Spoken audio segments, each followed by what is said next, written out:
अगर आपने ये वीडियो खोली है तो भाई आपकी प्रैक्टिकल फाइल तैयार हो गई होगी, और अगर तैयार नहीं हुई है तो सबसे पहले डिस्क्रिप्शन में जाओ, वहां पर एक सैंपल फाइल दी हुई है, उसको निकाल लो भैया, वही का वही कॉपी करना है। उसके बाद अपन अगली स्टेप की बात करेंगे, जिसको अपन कहते हैं कि वाइवा के लिए प्रिपेयर कैसे करें। क्योंकि भाई फाइल लेके जानी पड़ती है ना यार एक्सटर्नल के सामने अपन को, तो फाइल सबसे पहले बनाओ और नीचे मुझे कमेंट में ये बताओ कि हां हमने नहीं बनाई थी और अब हम फाइल बना रहे हैं। तो चलिए अब आगे की बात शुरू करते हैं अपन कि मैं वाइवा के लिए कैसे प्रिपेयर करूं।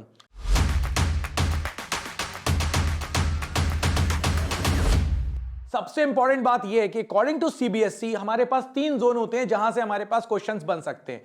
एक होता है जो प्रैक्टिकल आप कर रहे हो, दूसरा होता है जो असाइनमेंट, और तीसरा होता है प्रोजेक्ट। बना लिया ना तुमने? प्रोजेक्ट बना ही लिया होगा, नहीं हो तो बाबा जी को बता देना, वो भी बाबा जी दे देंगे तुमको बनाया।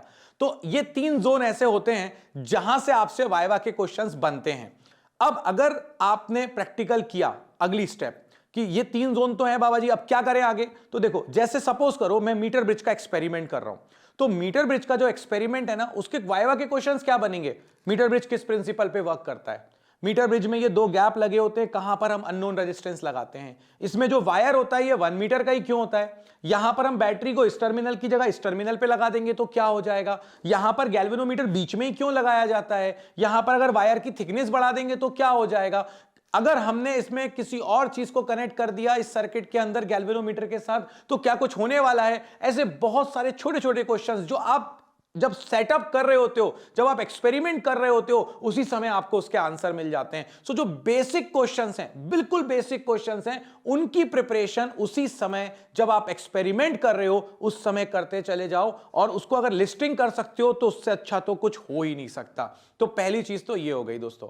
दूसरी बात मैं तुमको एक बहुत इंपॉर्टेंट पॉइंट दूंगा, और वो ये है, बिकॉज वी आर इंडियंस, हमारा सिस्टम अलग ही चलता है, क्योंकि अब हमसे कुछ भी पूछा जा सकता है भैया, ये 3 चीजें तो पूछेगा ही वो। अब एक्सटर्नल को अच्छा लगा, नहीं यार मैं आप कुछ और भी पूछूंगा आपसे, तो दूसरी एडवाइस ये दूंगा मैं आपको कि make your strong zone much stronger. मतलब कि अगर वो आपसे कुछ भी पूछें तो आपको पता होना चाहिए उस पर्टिकुलर जोन से। अब मैं तो बहुत देर से प्रैक्टिकल पूछ रहा हूं एज ए एक्सटर्नल, मेरा मन भर गया, तो मैं आपसे कहूंगा आपका कौन सा टॉपिक स्ट्रांग है, तो आप कहोगे ये स्ट्रांग है। अगर आपने वो टॉपिक बोला तो फिर वो उस टॉपिक से रिलेटेड कुछ भी आपसे पूछ सकता है, इसीलिए ध्यान से उस टॉपिक को प्रिपेयर कर कर जरूर जाना, ताकि वो आपसे कुछ पूछे तो आप उसके बारे में कुछ भी बता पाओ।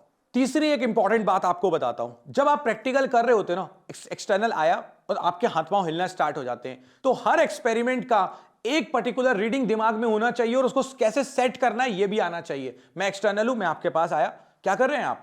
सर मैं एक्सपेरिमेंट कर रहा हूं। ये वाला कौन सा एक्सपेरिमेंट है? अच्छा हाँ ठीक है, फोकल लेंथ निकाल रहे हो, एक काम करो यार, जरा इसको अरेंज करके दिखाना, आपने कौन सी रीडिंग ली है? सर ये लीजिए, फट से अरेंज करा, उसके सामने थोड़ा सा नाटक करा कि यार मैं अरेंज कर रहा हूं इन चीजों को, लेंस को अरेंज कर रहा हूं थोड़ा सा, क्योंकि तुम्हें तो पता ही है सारी चीजें, उस पर्टिकुलर रीडिंग की इंप्रेशन शानदार बन जाएगा। Fourth important point, precautions. लिखी तो 3 होती हैं अपने फाइल में, एंड में एक्सपेरिमेंट में 3 लिखी होती हैं। अपन सोचते हैं अरे क्या है, don't touch, open wires and all that, मगर उसी से पता चल जाता है कि आपको एक्सपेरिमेंट आता है कि नहीं आता है। तो प्रिकॉशंस आपको पता होना चाहिए, और जब आप एक्सटर्नल को कुछ करके दिखा रहे हो तो उन प्रिकॉशंस का ध्यान रखना, क्योंकि अगर आप उसका ध्यान रख रहे हो तो उसको यह लगता है कि यार ये बंदे ने एक्सपेरिमेंट किया है, जब इतना ध्यान से ये एक्सपेरिमेंट कर रहा है, इन एरर्स का भी ध्यान रख रहा है, तो बस इतना अगर आपने दिमाग में रख लिया तो आपका वाइवा बहुत अच्छा जाएगा। तो भाई इसीलिए एक टॉपिक अच्छे से कम प्रिपेयर कर लेना,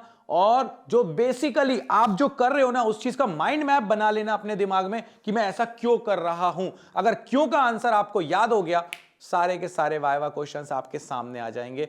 अगले वीडियो में मैं आपको यह बताऊंगा कि वाइवा में क्या नहीं करना चाहिए। तब तक के लिए बाबा जी की तरफ से जय हो।